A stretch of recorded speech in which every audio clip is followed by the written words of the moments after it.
Assalamualaikum warahmatullahi wabarakatuh. Di sini perkenalkan dulu, nama saya Muhammad Fandi Maulana Ishak.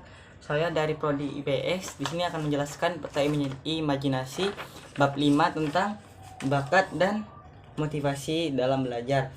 Di sini ada dua pembahasan. Yang pertama adalah bakat dalam proses belajar, motivasi dalam proses belajar. Di sini saya akan menjelaskan yang pengertian bakat. Pengertian bakat adalah kemampuan yang dimiliki seorang sebagai potensi yang masih perlu dikembangkan lebih lanjut. Nah, jadi bakat ini sudah ada sejak kita lahir. Nah, bakat juga perlu ditingkatkan.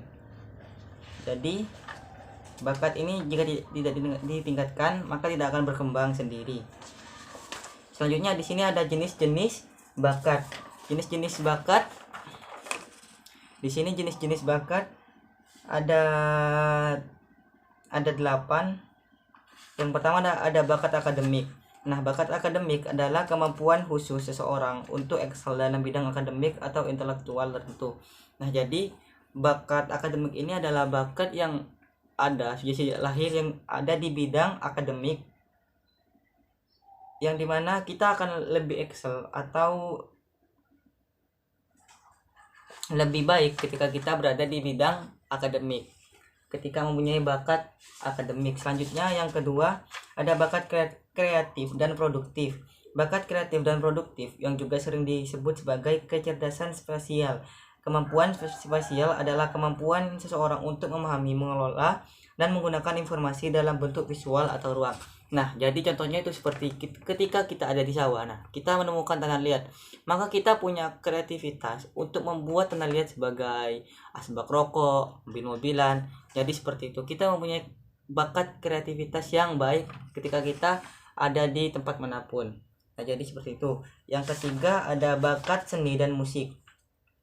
Nah, bakat seni dan musik ini sudah ada sejak lahir. Nah, ketika kita tidak mengembangkannya, maka bakat seni musik ini tidak akan berkembang. Jadi ketika sudah dewasa akan kesulitan jika belajar tentang seni dan musik. Tapi jika dikembangkan akan lebih baik karena mempunyai bakat seni dan musik. Yang D ada bakat kinestetik atau psikomotorik. Nah, ini merujuk pada kemampuan seseorang dalam menggunakan tubuh mereka secara efisien dan mengkoordinasikan gerakan fisik. Contohnya seperti kita mempunyai bakat dalam menggunakan tubuh secara efisien. Nah, maka ketika kita melakukan sesuatu, kita akan bisa melakukan tubuh kita dengan secara efisien, seperti itu. Selanjutnya yang E ada bakat sosial dan kepemimpinan. Nah, bakat ini bisa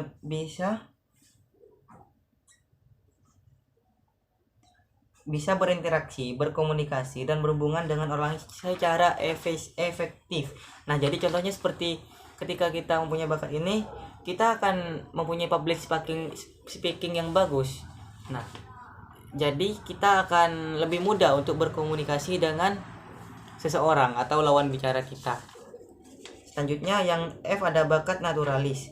Bakat naturalis atau naturalis intelligence adalah jenis kecerdasan yang diidentifikasi dalam teori kecerdasan majemuk oleh Howard Gardner. Kecerdasan ini mencakup kemampuan seseorang untuk mengenali, memahami, dan berinteraksi dengan alam serta lingkungan. Nah, jadi ini mempunyai kemampuan ketika kita berada di alam, kita bisa tahu ini adalah contohnya seperti ada tumbuhan beracun. Nah, kita bisa mengetahui karena kita mempunyai bakat ini. Nah, tapi ada satu hal syaratnya, kita harus mempelajari bakat ini dari kecil, seperti itu. Selanjutnya yang G ada bakat bekerja administrasi. Saat bekerja administrasi mengacu pada kemampuan seseorang untuk melaksanakan tugas-tugas administratif dengan efisien dan efektif. Nah, ketika kita mempunyai bakat bekerja administrasi, kita akan bisa melakukan pekerjaan ini secara efisien dan efektif. Contohnya seperti pengelolaan organisasi, seperti itu. Selanjutnya yang H ada bakat mekanik.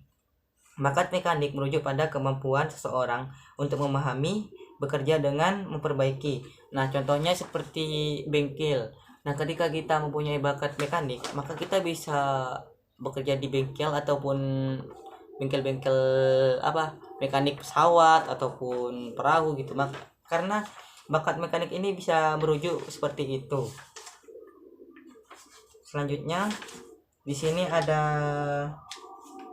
motivasi dalam proses belajar. Nah, pengertian motivasi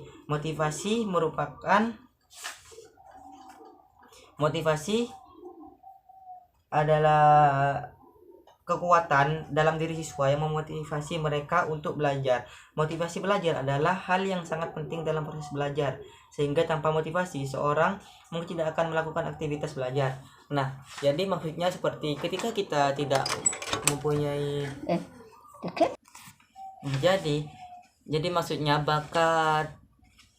maksudnya motivasi ini adalah ketika kita tidak mempunyai motivasi belajar, maka kita belajar itu seperti males gitu, ataupun tidak ada hasil. Nah, jadi ketika kita mempunyai motivasi, maka belajar pun akan semangat.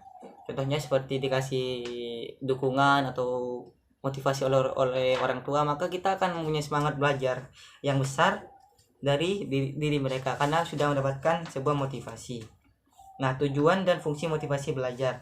Motivasi memiliki tujuan dan fungsi yang penting dalam mempengaruhinya terhadap perilaku individu. Tujuan motivasi adalah menggerakkan seseorang, mendorong timbulnya keinginan dan keamanan untuk melakukan tindakan tertentu dengan maksud mencapai hasil atau tujuan tertentu.